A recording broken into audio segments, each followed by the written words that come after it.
안녕하세요. 오늘 제우스8 웨비나 진행을 맡은 티맥스 소프트 이지혜 매니저입니다. 먼저 바쁘신 와중에도 저희 웨비나에 참석해 주셔서 정말 감사드립니다. 오늘 제우스8에 대해 많은 정보를 얻어가실 수 있는 웨비나 많이 기대해 주시고요. 끝까지 참여해 주시면 좋겠습니다. 먼저 세션을 시작하기 전에 안내 말씀을 드리겠습니다. 첫 번째, 지금 화면에 보이는 아이디를 카카오 플러스 친구로 추가해 주세요. 세션 중간에 나오는 돌발 퀴즈는 카카오 플러스 채팅창을 통해 응답해 주시면 됩니다. 두 번째, 웨비나 종료 전 채팅창을 통해 배포되는 설문조사에 응답해 주시는 분들께 추첨을 통하여 선물을 드릴 예정이오니 끝까지 많은 관심 부탁드립니다. 세 번째, 웨비나 시청 이후 도입 문의를 해주시는 분들께 추첨을 통해 푸짐한 선물이 준비되어 있습니다. 아래 웨비나 공식 계정 또는 대표 번호로 문의를 해주시면 됩니다. 마지막으로 웨비나를 들으시면서 궁금한 사항이 있으시면 현재 보고 계시는 웨비나 Q&A 창에 궁금하신 사항들을 입력해 주세요. 마지막 세션이 끝난 후 저희가 친절히 답변 드리겠습니다. 자, 이제 본격적으로 웨비나를 시작할 텐데요. 먼저 오늘의 발표자들을 소개해 드리겠습니다. 안녕하세요. 안녕하세요. 각자 자기소개 한번 해주시겠어요? 네, 안녕하세요. 저는 티맥스 소프트 연구소 와스실의 장영휘라고 합니다. 반갑습니다. 저는 엑스포트 팀에서 근무하고 있는 신동진 수석이라고 합니다. 안녕하세요. 저는 컨설팅 팀의 김동곤 수석입니다. 네, 소개 감사합니다. 이제 바로 시작하겠습니다. 첫 번째 세션은 연구소 장영희 팀장님께서 제우스의 기술 리더십 및 로드맵이라는 주제로 발표해 주시겠습니다. 네, 첫 번째 발표를 맡은 장영휘입니다. 제가 소개해 드릴 내용은 제우스의 현재 포지션과 제우스8 그리고 제우스8에 포함된 HTTP2에 대한 소개, 그리고 클라우드 서포트, 모니터링 등 향후 로드맵에 대한 간략한 내용입니다. 먼저 제우스는 자바 엔터프라이즈 유저 솔루션의 줄임말인데요. 저희 티맥스 소프트사에서 제작한 한국산 웹 어플리케이션 서버 제품입니다. 국내 금융, 공공, 제조, 유통 등 2,000여 이상의 고객 레퍼런스를 통해서 고객의 다양한 요구사항을 반영한 제우스는 국내 시장 점유율 1위의 와스 제품입니다.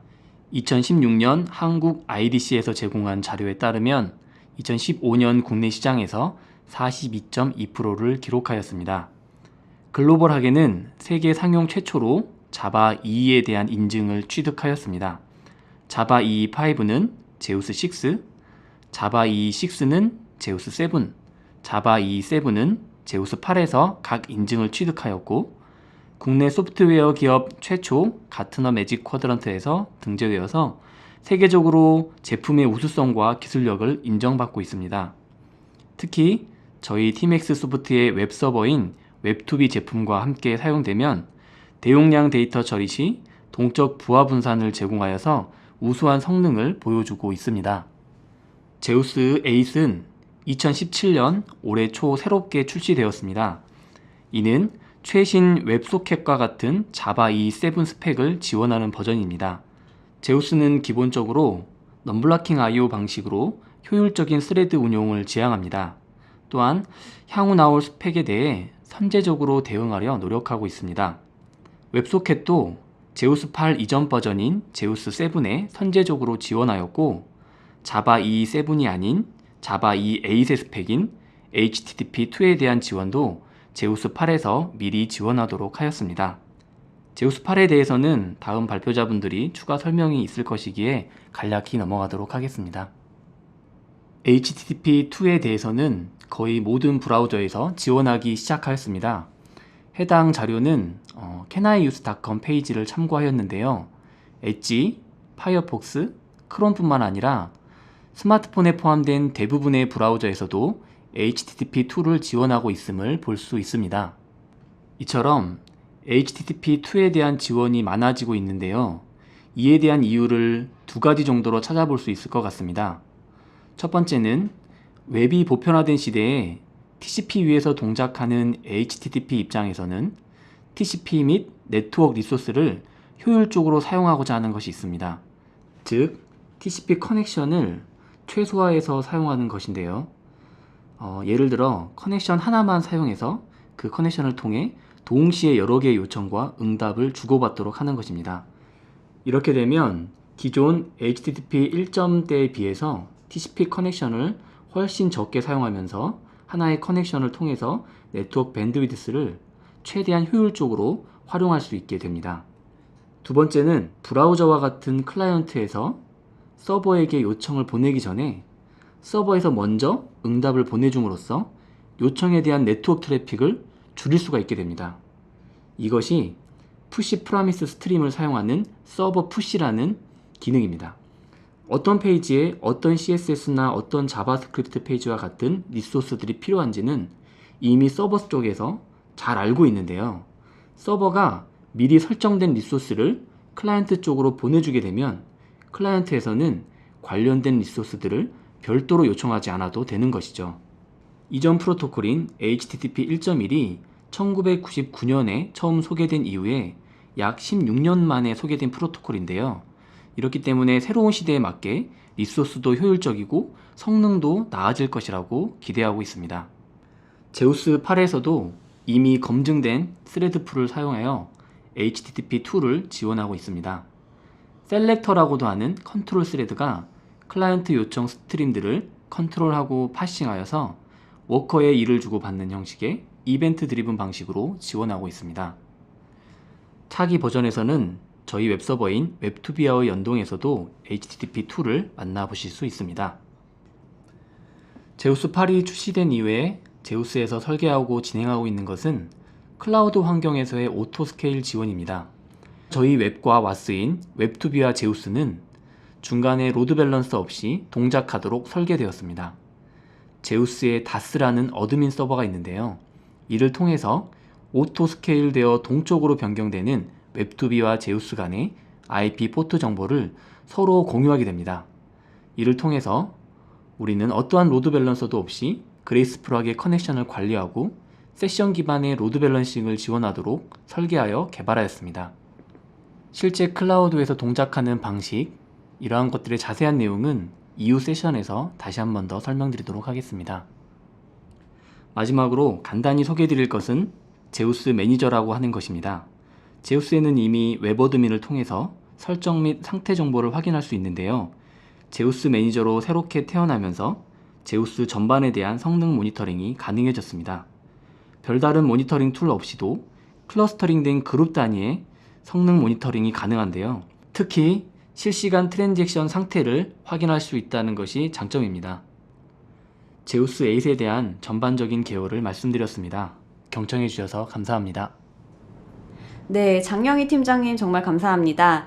다음은 엑스퍼트 팀 신동진 수석님께서 제우스 8의 신기능이라는 주제로 발표 및 데모 시연을 해주시겠습니다. 네, 감사합니다. 그럼 지금부터 제우스 8 신기능에 관한 세션을 진행하도록 하겠습니다. 우선 제우스 8은 최신 자바 2.7 인증 아키텍처로 자바 스펙 향상 및 기존 버전인 제우스 7 대비 약 800여 건의 기능이 추가, 변경되었고 HTTP2 프로토콜 같은 자바 2.2a 스펙의 일부 내용도 구현하고 있습니다. 주요 신규 기능으로는 성능, 개발 관리, 보안이라는 세 가지 토픽으로 구분 지어 볼 수 있습니다. 이제 각 토픽에 대한 상세 내용에 대해서 알아보도록 하겠습니다. 자, 성능 관련 부분에서는 첫 번째로 세션 서버에 관련된 기능 개선 사항입니다. 일반적으로 세션 객체는 세션 서버의 메모리에 저장되게 되죠. 제우스에서는 일정 시간이 지나거나 특정 조건에 충족되었을 때 메모리에 유지하고 있던 세션을 파일로 저장하고 유지해서 메모리 효율을 높이는 기능인 패시베이션을 지원하고 있습니다. 제우스 8에서는 세션 서버의 아키텍처 변경으로 파일 저장 방식을 개선했고 이로 인해서 패시베이션의 성능을 향상시켰다고 볼 수 있습니다. 두 번째는 HTTP 웹서버 관련 부분인데요. 제우스에서 제공하는 라이트웨이트 웹서버인 HTTP 리스너라는 녀석이 있습니다. 이 HTTP 리스너의 구조를 개선해서 TPS 성능을 향상시켰습니다. 세 번째는 HTTP 헤더 압축 기술과 멀티플렉싱 방식으로 고성능 HTTP 처리를 실현하고 서버가 클라이언트 요청 없이 다수의 클라이언트로 리소스를 전송할 수 있는 서버 푸시 기술이 있는데요. 이런 기술이 포함된 HTTP 2.0 프로토콜을 지원한다고 볼 수 있습니다. 네 번째로는 EJB 관련된 기능 개선 사항을 확인하실 수 있습니다.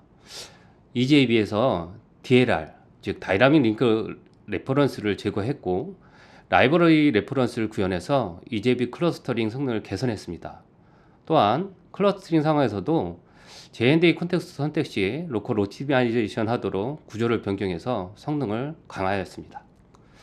마지막으로 제우스 8에서 사용하는 엔진 내부 통신 간 불필요한 리드 횟수를 줄이고 로직을 단순화해서 전반적인 NIO 성능을 향상시켰고 이로 인해서 퍼포먼스 개선 효과를 이루었다고 볼 수 있습니다. 개발 관리 측면에서는 우선 클러스터에 참여할 동쪽 서버들에 대해서 환경 설정을 템플릿 형태로 생성할 수 있는 서버 템플릿 기능이 추가되었습니다. 이를 활용하면 동적으로 서버를 손쉽게 생성할 수 있고 다이나믹 서버 기능을 활용해서 간편하게 클러스터링 환경을 구성할 수 있습니다. 두 번째는 라이브러리 배포 관리 기능입니다. 제우스 8부터는 라이브러리를 도메인 어드민 서버를 통해서 관리할 수 있도록 라이브러리 배포 기능을 제공합니다. 해당 기능을 사용하면 사용자는 참조할 라이브러리를 콘솔 툴인 제우스 어드민이나 웹관리 툴인 웹 어드민을 통해서 도메인에 배포한 후 설정을 통해 애플리케이션에서 참조할 수 있습니다. 이 기능을 사용하면 애플리케이션마다 사용자는 라이브러리를 같이 패키징할 필요도 없고 같은 라이브러리를 여러 애플리케이션에서 사용하고자 할 때 각각 패키징을 할 경우 발생할 수 있는 편의성 문제나 중부 클래스 로딩으로 인한 리소스 사용 문제를 해결할 수 있습니다.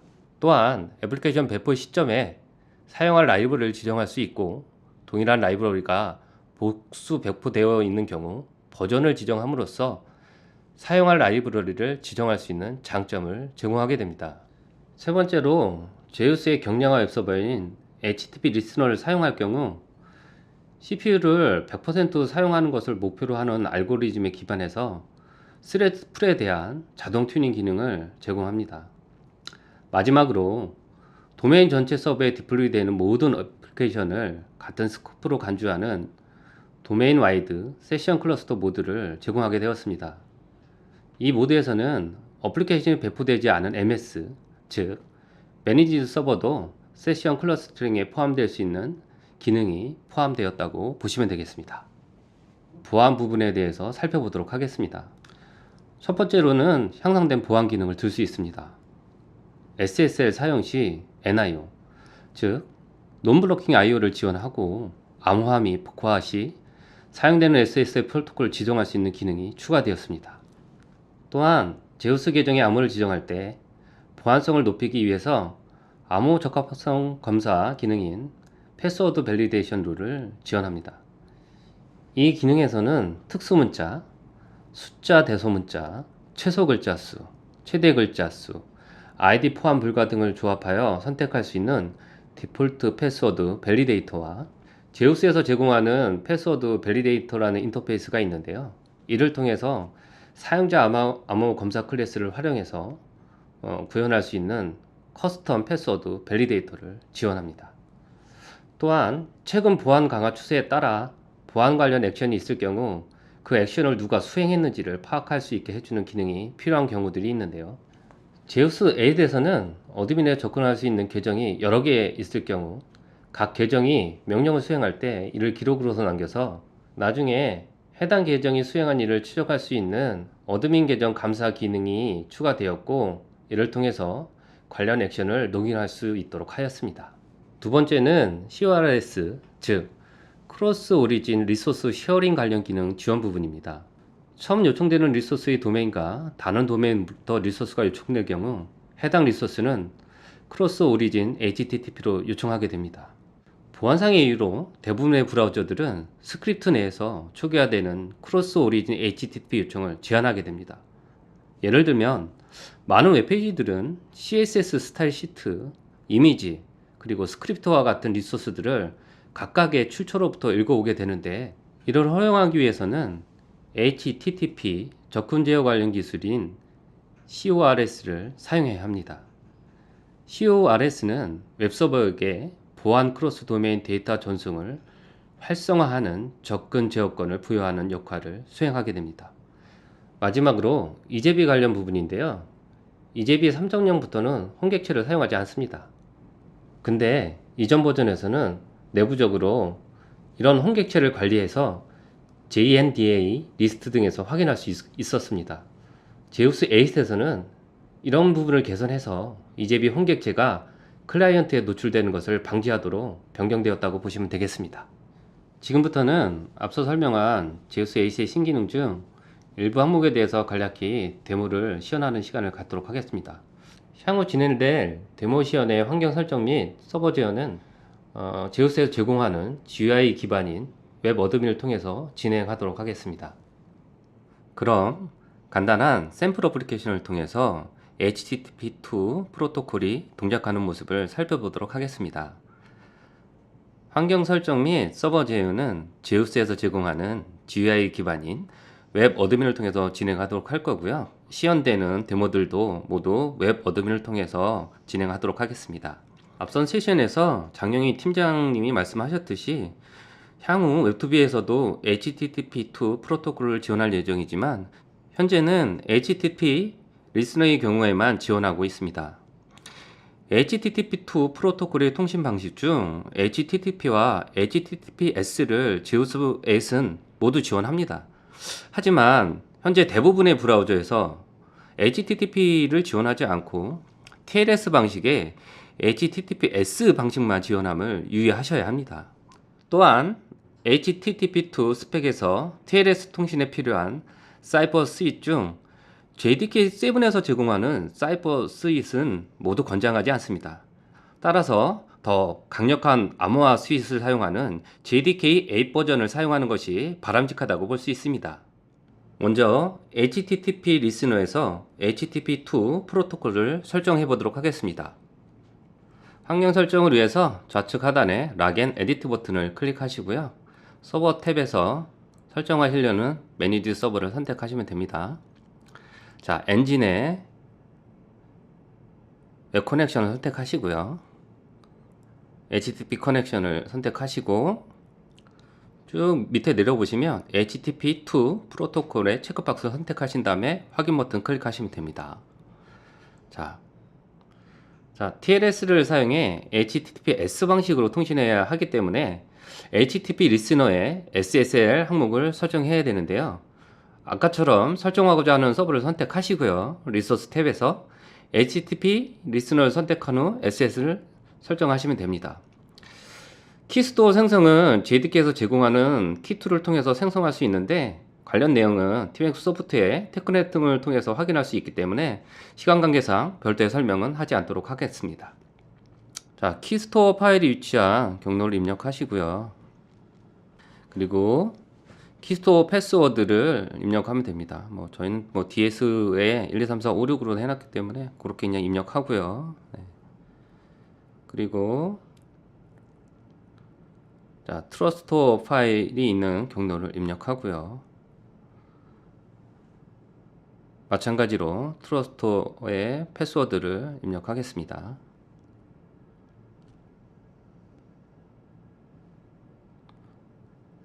입력이 끝나고 확인 버튼 클릭하시고요. 환경상 적용하시려면 액티브 체인지스 버튼을 클릭하시면 됩니다. 근데 유의해야 될 점이 있습니다. TLS 핸드쉐이크 과정 중에서 RFC 7301에 정의된 ALPN, 즉 어플리케이션 레이어 프로토콜 네고시에이션이라는 기능이 있습니다. 근데 이 기능이 JDK 9에 포함될 예정입니다. 따라서 JDK 8에서 ALPN을 사용하기 위해서는 JDK 버전에 맞는 ALPN 부트 라이브러리를 지금 화면에 보이시는 사이트에서 다운로드 받아야 합니다. 자, 이렇게 다운로드 받은 라이브러리 파일을 제우스에 이제 추가해야 되겠죠. 서버 클릭하시고요. 그 JVM 옵션에 엑스포트 클래스 패스라는 부분을 설정하시면 됩니다. 이렇게 설정을 하면 이제 제우스에 있는 라이브러리보다 먼저 로드가 되게 되는 거죠. 설정하시고 확인 버튼 클릭하시면 됩니다.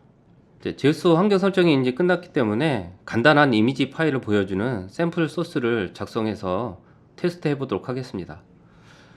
HTTP2 테스트라는 그 웹모듈 형태대로 만들 거고요. test.jsp에서 그냥 pass.jpg라는 파일을 호출하는 내용을 작성했습니다. 어플리케이션은 이제 디플로이 해야 되겠죠. 디플로이 버튼 클릭하시고 어플리케이션 ID HTTP2 테스트라고 입력했고요. 아까 어플리케이션 경로를 선택해서 디플로이 하도록 하겠습니다. 확인 버튼 클릭하고 타겟 서버 설정하신 다음에 확인 버튼 클릭하시면 됩니다. 자, 어플리케이션이 정상적으로 디플로이 됐죠. 그 다음에 이제 실제로 동작하는지를 확인해 보기 위해서 로거를 설정을 해야 되거든요. 그래서 해당 서버 선택하시고 시스템 로깅 탭 클릭하셔서 로거를 리퀘스트 로고랑 리스판스 로고 두 개를 설정해 보도록 하겠습니다. 제우스 서블릿 엔진의 리퀘스트 로고 선택하고 로고 레벨을 파이널로 선택한 다음에 확인 버튼 클릭합니다. 마찬가지로 리스판스에 대한 로고도 설정해야 되기 때문에 제우스 서블릿 엔진의 리스판스 로고 선택하시고 마찬가지로 로고 레벨 파이널을 선택하고 확인 버튼 클릭하면 적용되겠죠. 액티브 체인지 버튼 누르시면 동적으로다가 반영되게 됩니다.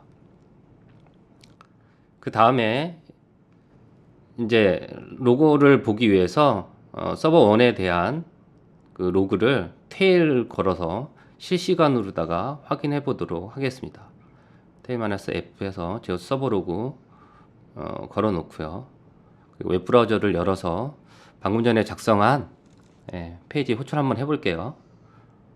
자, 호출하면 이렇게 이미지 파일 내용이 보여지고요. 이게 HTTP2 프로토콜로다가 동작을 했느냐 이걸 확인하기 위해서 서버 로그를 이제 확인해 볼게요. 쭉 이렇게 내려 보시면 리퀘스트랑 리스판스 로그에 대한 부분들이 나와져 있고 HTTP2 프로토콜로다가 찍혀져 있는 부분 보이실 수 있죠. 프로토콜에 서버 템플릿을 활용해서 다수의 서버를 손쉽게 생성할 수 있는 동적 서버로 설정하는 부분에 대해서 살펴보겠습니다. 먼저 생성하고자 하는 서버에 공통적으로 적용할 수 있는 서버 템플릿을 설정해야 하는데요. 서버 템플릿은 일반 서버 환경 설정에서 하는 것과 동일하게 모든 항목에 대해서 설정 가능합니다. 자, 그 템플릿 이름 넣으셔야 되겠죠. 템플릿 1이라는 이름으로 두고요. 그리고 JVM 옵션을 간단하게 설정하겠습니다. 이 상태에서 확인 버튼 클릭하시고요. 적용을 하기 위해서는 액티브 체인지 버튼을 클릭하시면 됩니다. 그럼 이렇게 서버 템플릿이 생성이 됐고요. 실제로 생성된지 볼까요? 생성됐죠. 템플릿 1이라고. 이 상태에서 만들어진 서버 템플릿을 통해서 실제로 동적 서버를 생성을 해야 되겠죠. 클러스터 애드를 누르시고 클러스터 이름을 입력하시면 됩니다. 원하시는 이름대로 입력하시면 되겠죠. 다이나믹 서버스 라디오 버튼 클릭하시고요. 생성하려는 숫자 입력하시고 프리픽스 이름 원하시는 대로 설정하시면 됩니다. 각 베이스 포트라든가 HTTP 리슨 포트, JMS 리슨 포트 이런 것들을 그냥 원하시는 형태대로 입력하시면 되겠죠. 아까 생성한 서버 템플릿 1을 선택하시고요. 확인 버튼을 클릭하시면 됩니다. 자, 이렇게 생성이 되고 적용하려면 아까와 마찬가지로 액티브 체인지 버튼을 클릭하시면 되겠죠. 정상적으로 생성이 됐는지 이렇게 확인 가능하시고요. 이렇게 생성되어 있는 게 실제로 이 환경 설정에서는 두 개의 노드가 있습니다. SD 탭과 S 탭이라는 두 개의 노드가 있는데요. 실제로 이렇게 다이나믹 서버를 생성하게 되면 각 노드에 라운드 로빈 형태로 이렇게 반영하게 됩니다. 두 번째는 라이브러리 배포 관련 기능입니다. 먼저 배포하려는 라이브러리를 다수 쪽에서 인스톨하는 과정이 필요합니다. 업로드하는 거죠. 라이브러리 이름을 라이브러리 1으로 하고 여러분들이 많이 쓰는 log4j 같은 라이브러리를 선택하도록 하겠습니다. 버전을 따로 명시하지 않으시면 보이시는 것처럼 1.0 버전으로 다 이렇게 디폴트로 세팅되게 됩니다. 실제로 이렇게 업로드된 그 라이브러리 파일이 어디에 위치해 있는지 확인해 볼까요? 도메인, 제우스 도메인 홈 밑에 보면 좀 라이브러리스라는 폴더가 있고요. 거기 하위에 라이브러리 이름과 버전명이 생성되게 됩니다. 그 안에 라이브러리 파일이 업로드되게 되는 거죠. 이렇게 되면 이제 다스 쪽에 도메인 어드민 서버 쪽에 인스톨 됐다고 보시면 되겠습니다. 이렇게 인스톨된 파일을 실제로 서버에 배포해야 되겠죠. 배포하려는 서버를 선택하시고 확인 버튼 누르시면 이 라이브러리 파일이 해당 서버에 배포하게 되게 됩니다. 간단하시죠? 어려울 거 없습니다. 제우스에서 사용하는 계정에서 암호 변경할 때 적합성 여부를 체크하는 패스워드 밸리데이터에 대해서 살펴보겠는데요. 먼저 디폴트 패스워드 밸리데이터 설정에 대해서 살펴보도록 하겠습니다. 자, 왼쪽 탭에서 락앤에디트 클릭하시고요. 왼쪽 탭에서 시큐리티 부분 클릭하시고 시큐리티 매니저의 패스워드 밸리데이터 부분을 체크합니다. 디폴트 패스워드 밸리데이터가 돼 있으니까 최소 사이즈를 5자, 최대 사이즈를 30자로다가 하고서 설정 룰을 설정하도록 하겠습니다. 확인 버튼 누르시고 액티브 체인지 누르시면 반영되겠죠. 이 상태에서 패스워드 계정 변경하는 부분을 진행하도록 하겠습니다. 어카운트 앤 폴리시 매니지먼트 클릭하시고요. 그 계정 보이시죠?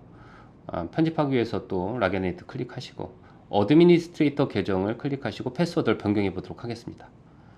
입력 버튼 누르시고요. 알고리즘을 DS로 선택하시고 패스워드를 그냥 제우스라고 4글자만 입력해 볼게요. 그리고 확인 버튼 클릭합니다. 자, 보시면 길이가 작다고 해서 에러가 발생하고 수정되지 않습니다. 두 번째는 사용자가 임의로 정의하는 커스텀 패스워드 밸리데이터를 살펴보도록 하겠습니다. 자, 이 방식에서는 제우스에서 제공하는 패스워드 밸리데이터라는 인터페이스를 구현하셔야 됩니다. 간략하게 소스를 한번 살펴볼게요. 자, 이게 소스를 잠깐 보시면, 자, 이게 소스에 보시면 제우스 유틸 밑에 패스워드 밸리데이터라는 인터페이스를 상속 받으셨죠. 임플리먼트 하셔서요.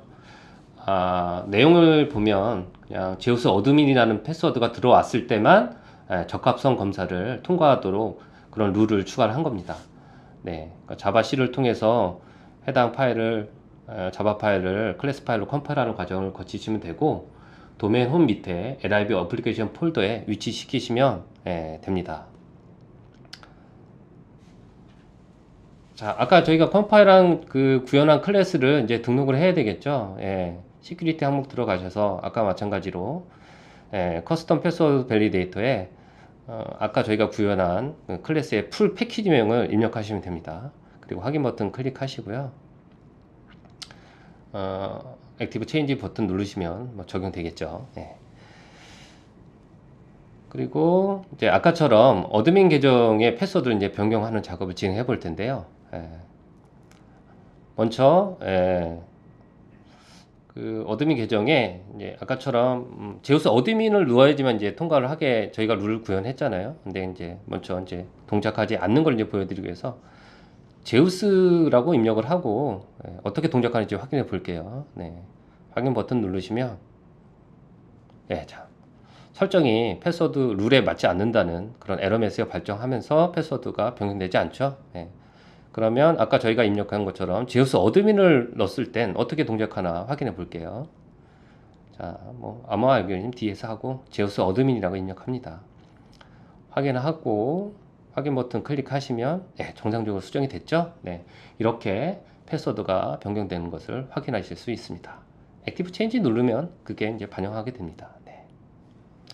지금까지 제우스 8 신기능에 대해서 살펴보았습니다. 경청해 주셔서 감사합니다. 네, 신동진 수석님 감사합니다. 자, 이제 화면에 돌발 퀴즈가 나갑니다. 앞서 말씀드린 것처럼 카카오 플러스 채팅창에 답을 입력해 주시면 됩니다.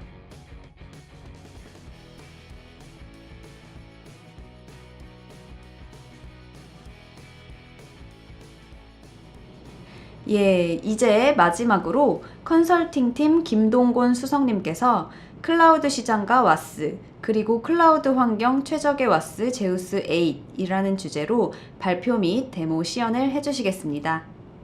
네, 소개받은 김동곤 수석입니다. 네, 먼저 클라우드 전반의 개요에 대해 소개를 드리도록 하겠습니다. 클라우드란 무엇일까요? 네, 클라우드는 2006년 아마존닷컴이 EC2라는 클라우드 컴퓨팅 기술을 선보이면서 대중화되기 시작했습니다. 아마존 웹 서비스의 핵심인 EC2는 사용자가 가상 컴퓨터를 임대받아 그 위에서 자신만의 어플리케이션들이 실행이 가능하게 한 가상화 기술인데요. 해당 기술을 통해 인스턴스라 부르는 가상 머신을 생성하여 원하는 어플리케이션을 탄력적으로 서비스를 제공받을 수가 있습니다. 이러한 클라우드는 다양한 클라이언트 디바이스를 지원하면서 필요한 시점에 네트워크를 이용하여 공유 자원을 쉽게 제공할 수 있는 모델로서 사용자들에게 각광을 받고 있습니다. 네, 클라우드 서비스 종류에는 서비스 전달 방식에 따라 소프트 애저 서비스, 플랫폼 애저 서비스, 인프라스트럭처 애저 서비스로 분류할 수가 있습니다. 이번 클라우드 환경 최적화의 제우스 8에서는 이아스 서비스 환경에서 오토스케일 하는 방법과 파스 플랫폼에서 제우스 배포하는 방법에 대해 설명드릴 예정입니다. 추가적으로 국내 클라우드 시장의 추세를 짚어보겠습니다. 네, 국내외 굴지의 CSP 사업자들은 대부분 IaaS 플랫폼 기반 서비스가 주류를 이루고 있는데요. 가상화의 가장 기본이 되는 플랫폼이기 때문으로 볼 수 있습니다. 대기업과 금융사와 같은 데이터 보안이 중요한 분야에서는 IaaS 기반 프라이빗 클라우드 구축이 활발히 진행되고 있습니다. 국내 기업들의 이러한 노력들로 클라우드 활성화가 활발히 이루어진 가운데 개발 및 어플리케이션 배포에 대한 고민과 중요도가 점차 부각되고 있습니다. 이를 바탕으로 CSP 사업자들은 IaaS 기반 위에 파스 플랫폼 서비스를 확장하는 사업들이 점차 확산되고 있고, 발맞춰 전문 파스 플랫폼 사업자들은 다양한 컨테이너 기술을 기반으로 여러 IaaS 환경 위에서 동작할 수 있도록 연동 기술을 제공하고 있습니다. 이어서 클라우드 환경 최적의 와스 제우스 8에 대한 설명을 드리겠습니다. 주요 내용은 IaaS 환경과 파스 환경에서 제우스 8의 지원 기능 설명과 클라우드 서비스로 제공되는 오토스케일 기능에 대해 추가로 알아보도록 하겠습니다. 오토스케일이란 클라우드 상에서 가상 자원을 탄력적으로 사용할 수 있도록 정책에 따라 시스템을 자동으로 늘리고 줄여주는 서비스를 말하는데요. 사용 예를 통해 기능에 대한 이해를 높여보겠습니다. 한 경매 사이트에 유명한 아이돌의 점퍼가 올라왔다고 가정하겠습니다. 입찰에 관심이 있는 고객들이 들어오면서 트랜잭션이 유발될 텐데요. 마감이 임박되면서 점차 사용량이 증가될 것입니다. 결과적으로 기존 자원이 한계에 도달할 텐데요. 이때 클라우드의 탄력적인 자원 환경을 구축함으로 인해서 기존보다 훨씬 많은 트랜잭션 분산 처리를 할 수가 있습니다. IaaS는 하이퍼바이저 가상화로 VM 단위의 오토스케일을 지원합니다.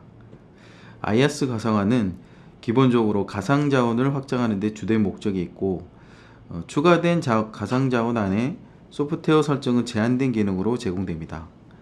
때문에 그 소프트웨어가 인프라 환경을 구성하고 있다면 스케일아웃이 된 가상 자원에 대해서 정상적으로 서비스할 수 없게 됩니다. 결과적으로 현 시점에서 정상 서비스를 위해서는 수동 동기화 설정이 필요한데요. 자동화되는 환경에서 매번 환경을 맞춘다는 건 매우 어려운 일이 될 것입니다. 이를 해결하기 위해서 팀엑스에서는 오토스케일식 엔터프라이즈 환경을 맞춰주는 기능을 제우스 8부터 탑재하였습니다. 어떤 요소들이 동기화 대상인지 한번 보겠습니다. 첫 번째로 스케일 아웃 시 추가된 엔진은 제우스 도메인 어드미니스트레이션 서버인 다스의 상태를 알려줍니다. 두 번째로 기존 환경 세션 클러스터링에 스케일 아웃된 서버를 자동으로 추가해 줍니다. 세 번째로 현재 사용하고 있는 어플리케이션을 스케일 아웃된 서버에 자동 배포해 줍니다. 마지막으로 추가된 서버로 인해 변화된 환경에 맞추어 연동 커넥션을 자동으로 분배해주는 기능이 포함되어 있습니다. 자, 그럼 IaaS 기반의 오토스케일 시 제우스 8이 엔터프라이즈 환경을 위해 어떤 동기화 과정을 거치게 되는지 한번 알아보겠습니다. 우선 IaaS 기반의 클라우드에서 임계치가 초과되면서 이벤트가 발생되었다고 가정하겠습니다. 이벤트가 발생됨에 따라 스케일아웃에 의해 VM이 하나 추가될 텐데요.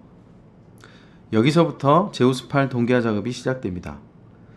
먼저 스케일아웃된 VM에서 미리 작성된 스크립트를 통해 제우스 매니지드 서버를 기동하게 됩니다. 기동된 매니지드 서버는 다스에 자신이 기동됐음을 알려주게 됩니다. 다음으로 다스에 의해 기준이 되는 MS로부터 설정값을 복사하게 되고 설정값에 따라 세션 클러스터링, 연동 커넥션 등 동기화 작업을 하게 됩니다. 결과적으로 요청이 추가된 MS에서 정상 처리됨으로써 설정 작업은 완료되게 됩니다. 해당 동작 과정은 이후 실제 시연을 통해 좀 더 자세히 확인해 보겠습니다. 추가적으로 클라우드 환경에서 지원하는 오토스케일 서비스에 대해 한번 알아보겠습니다. AWS ELB는 시스템에 가해지는 부하를 여러 대의 시스템으로 분산해서 규모 있는 시스템을 만들 수 있도록 해주는 클라우드 서비스입니다. ELB는 DNS 네임과 같은 도메인 방식으로 접근이 가능하고 웹2b 제우스의 활용을 위해서는 리버스 프록시 연결을 통해 연동이 가능합니다. 오토스케일 시 ELB 기능에 따라 자동으로 트래픽이 분산되고 자동으로 가상 자원을 포함하는 장점이 있습니다.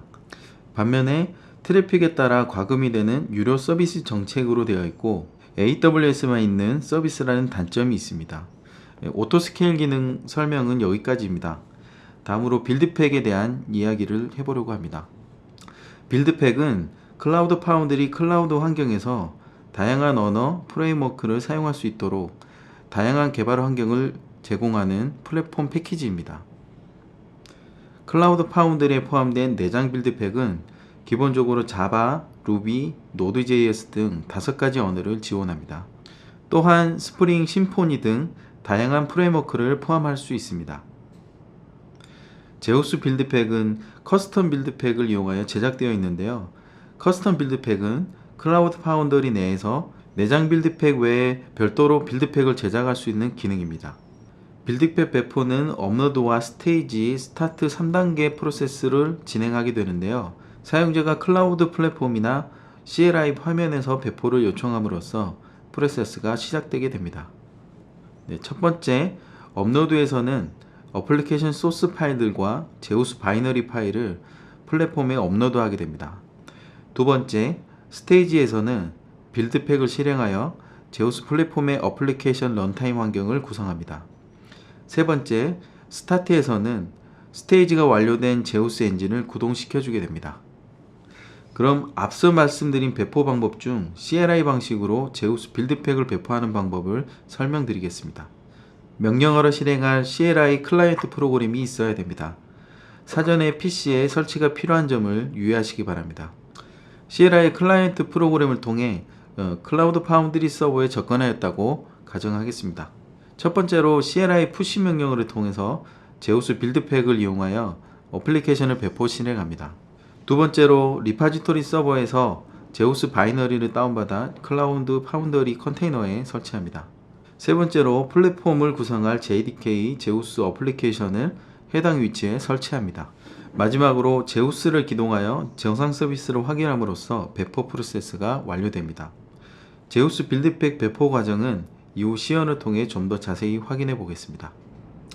KT 클라우드 환경의 IaaS 플랫폼에서 제우스 오토스케일 동작을 시연해 보도록 하겠습니다.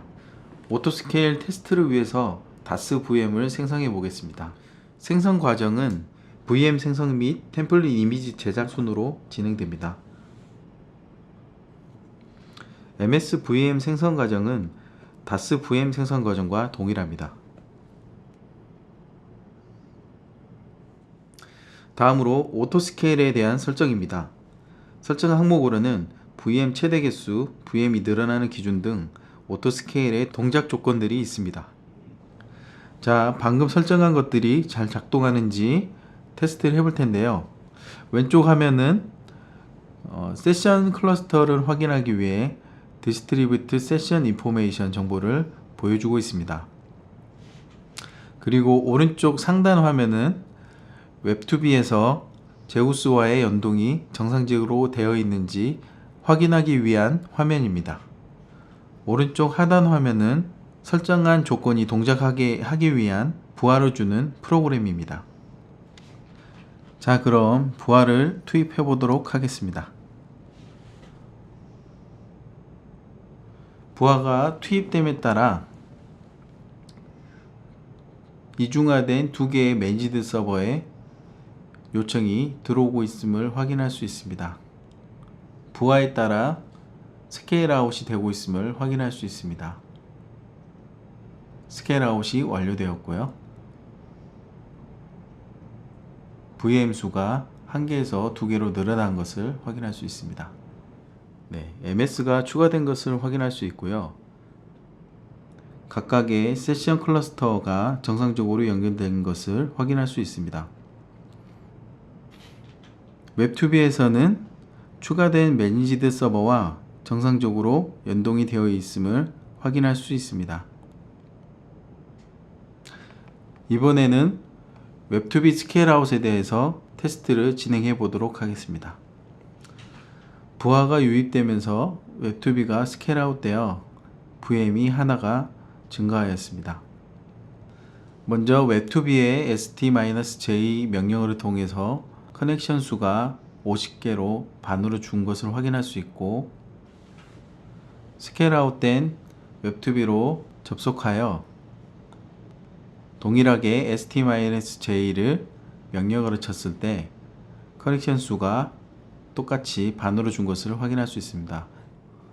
결국 웹2B가 추가되면서 제우스 커넥션이 두 대에 동일하게 분산 설정되었음을 알 수 있습니다. 네, 다음은 오픈소스 클라우드 파운드리 기반 클라우드 환경에서 제우스 빌드팩 테스트를 진행해 보도록 하겠습니다.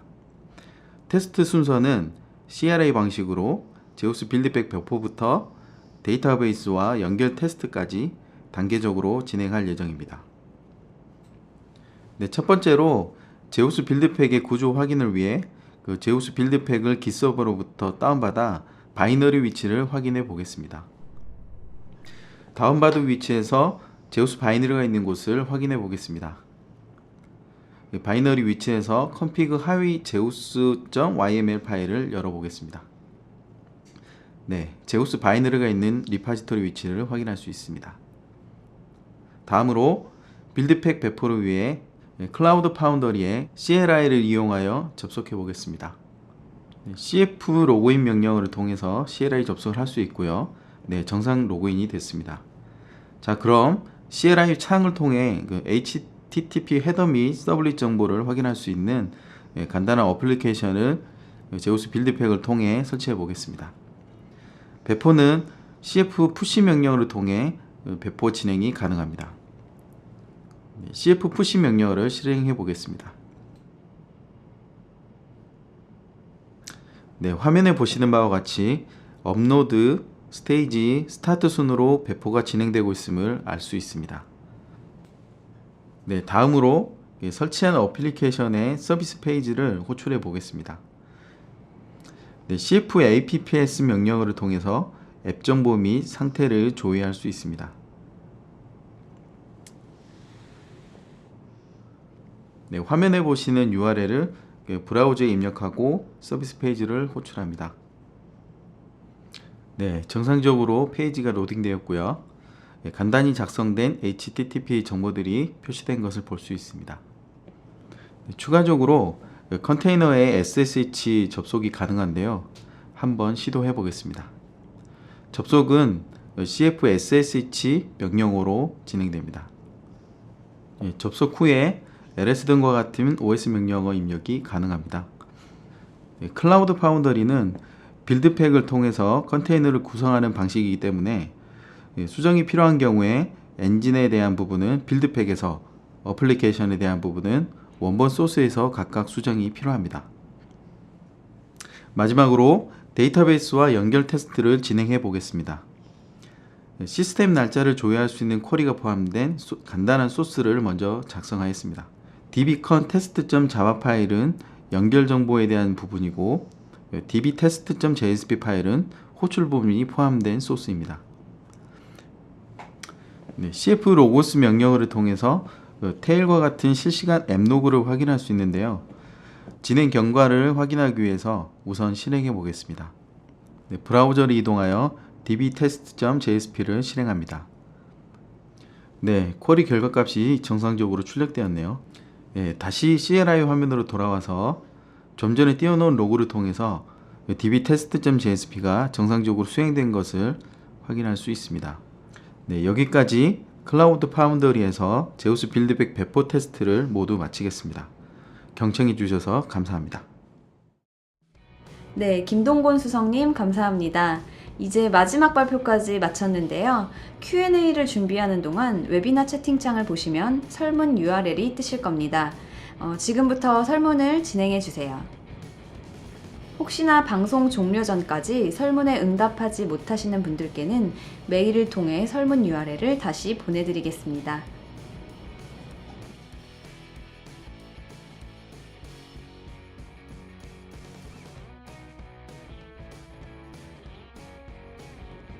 오늘 제우스8 웨비나 어떠셨나요? 여러분의 궁금증이 많이 해소되었을지 모르겠네요. 시청해주신 여러분 정말 감사드리고요. 다음에 더 좋은 내용으로 찾아뵙도록 하겠습니다. 감사합니다.